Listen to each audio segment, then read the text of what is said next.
Hello and happy Merry, everybody. I hope that you had a fantastic holiday. And if you're still celebrating your holidays, even better.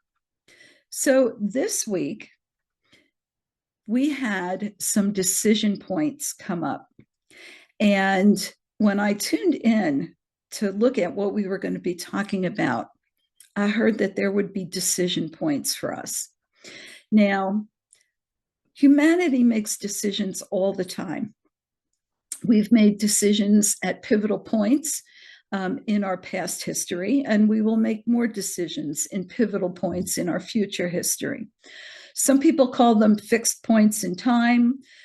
Some people call them free will decisions and points. Whatever you want to call them, we know that we are deciding on a regular basis who we are and what kind of experience we're going to have. As we move into the new year, we have decision points coming up now and then in the new year as well. So, what are those decision points? Well, they're pretty basic. Who are you going to be? Who are you? What is it that you wish to create? What type of world are you stepping into as you move forward? And humanity makes these decision points all the time. Now, I've been hearing a lot of talk about technology and about how technology is going to be influencing us in the future. There are those of us who are embracing technology, and there are those of us who are absolutely afraid of technology. And I think we've seen this throughout history, right? Every time some new inventions come about that are technologically advanced in relationship to the world that they are introduced in. My feeling and what I was given was that what we are experiencing in these two dualities, right, because we're still on a planet of duality, are remembrances from those incarnations in Lemuria and in Atlantis. Those of us with incarnations that are fresh from Lemuria are not going to be so hot about technology because those people, those individuals have cellular memory of what happened with technology, right? And even some of us who have just recently incarnated from Atlantis also have those memories within them. And then there are those Atlanteans who love gadgets. They love technology. They created tons of technology and they are back creating technology. Technology is neither good nor bad. What it is what its creators have imbued into it. So if you understand that technology is an outer method, an outer product that we create based on what is within us, right? Everything that's created in the outer world has a source point within us. And so if you understand that technology is only the outer manifestation of what we have within us, you will understand that anything that technology can do, we can do because we've created it. Not only that, we do not have the limits that technology has because we are multidimensional and we are universal. Technology is not. Technology can only source where we tell it to source. We, I was reminded, have access to all the information in the universe as long as it is compatible with our frequency. You can access any bit of information. You can access any dimension or density that is compatible to your frequency. Technology can only do that because of its frequency. And so if you want access to greater knowledge, if you want access to greater universes, greater dimensions and densities, the way to do that is not through technology. You are the technology. and it should come from you, and it can come from you.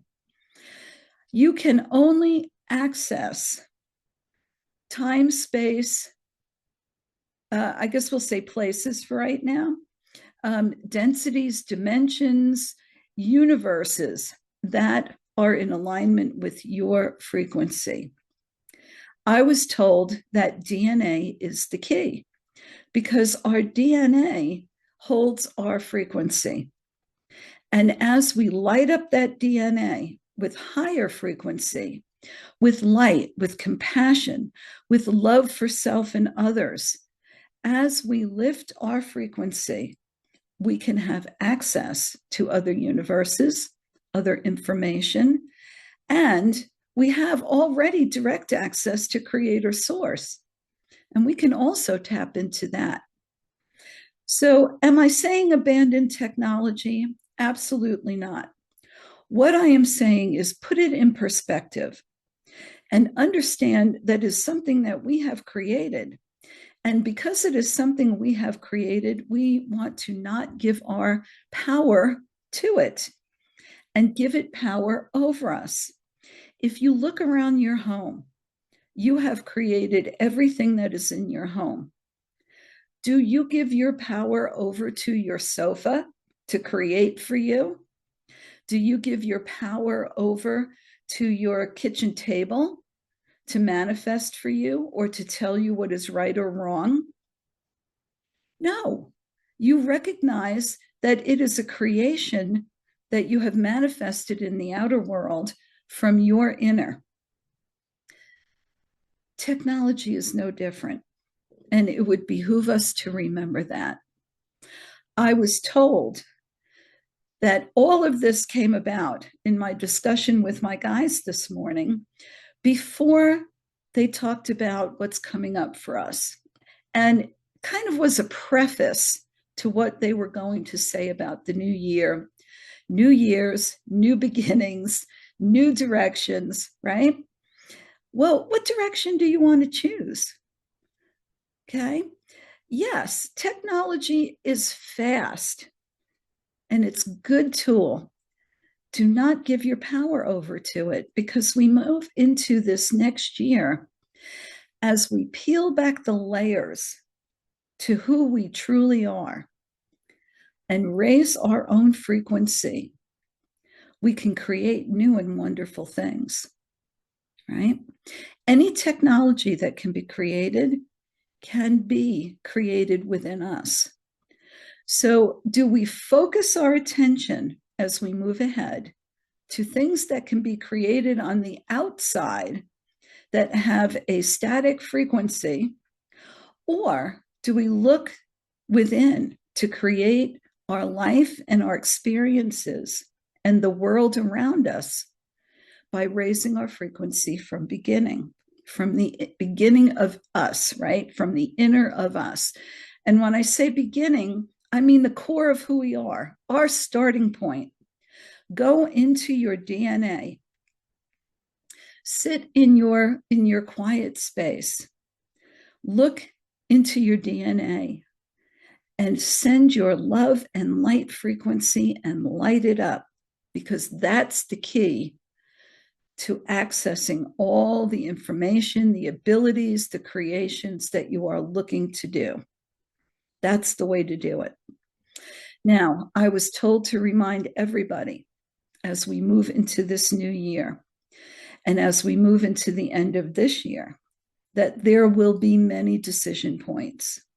And as we are making those decision points for us, as we are setting our intentions for what's ahead for us and to co-create with the rest of the world, we want to remember always that we are surrounded by loving beings, that we are such a great part of the universe, and that we are loved immensely, eternally, and unconditionally, and that we want to hold that space for ourselves.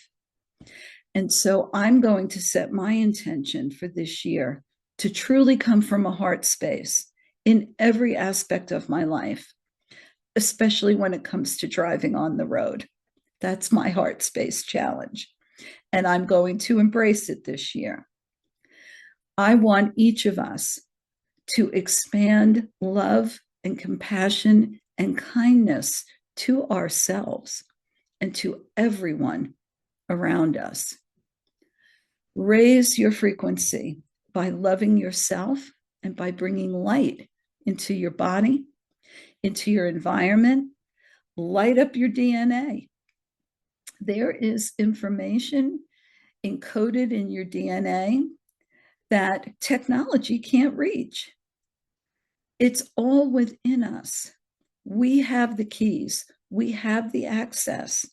Do not fall in love with technology. Fall in love with yourself. Fall in love with everything that is within you, explored and yet to be explored. Peel back the layers that have piled up on top of you that are truly covering and blanking out your true self.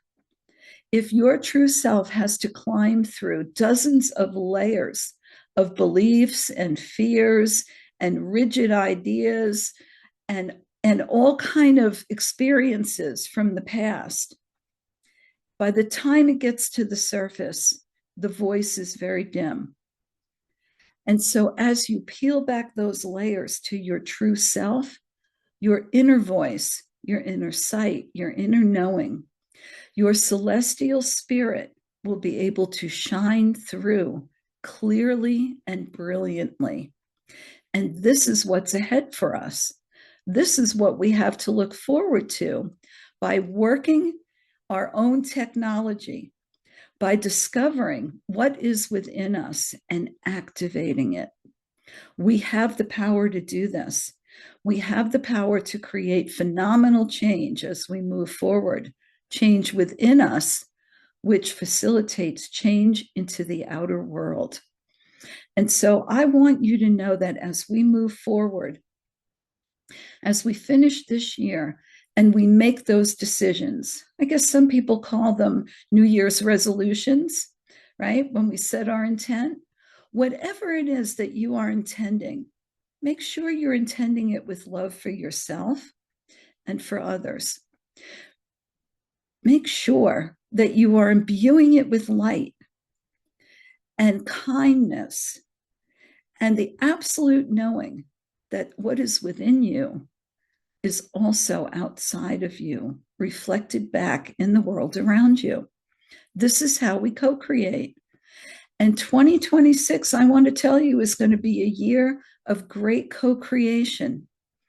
It can be a year of absolute discovery, a year of fun and joy and the experience of going, oh, look what I made, right? Look what I did. It can be a year of excitement and just like a treasure hunt, discovering all kinds of wonderful things for us.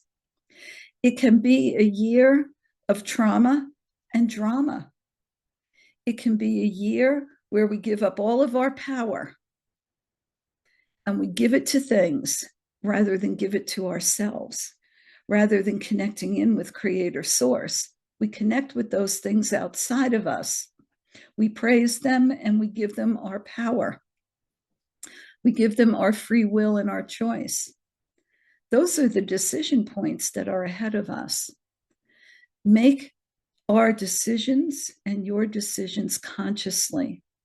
Do not make them out of habit, out of fear, or out of extreme emotion. Make them out of love and centeredness with the knowing of who we truly are. And we are going to create a phenomenal year. Trust me on this. New things ahead for everybody. Don't be afraid to learn new things. Don't be afraid to accept or be open to new information about yourself and about the world. Be fearless in who you are. And it's going to be absolutely wonderful. So again, before we close today's message, the reminder is that you are greater than you can imagine. You are more loved than you can imagine. You are more connected to Source than you will ever imagine. And the keys are within you to everything and anyone that you want to connect with. And never forget that. So we hope you have a wonderful rest of 2025 and step into a glorious 2026. I will be here. My guys and I will be here. And if you need or want, reach out. Take a course, take an activation, go find something that inspires you and prepare for a wonderful year ahead. That's it. All right. So that's kind of the last message for 2025. I hope that as you conclude this year, you remember all of the good things and you take them into the new year with you. Until I see you next year, I wish you many blessings.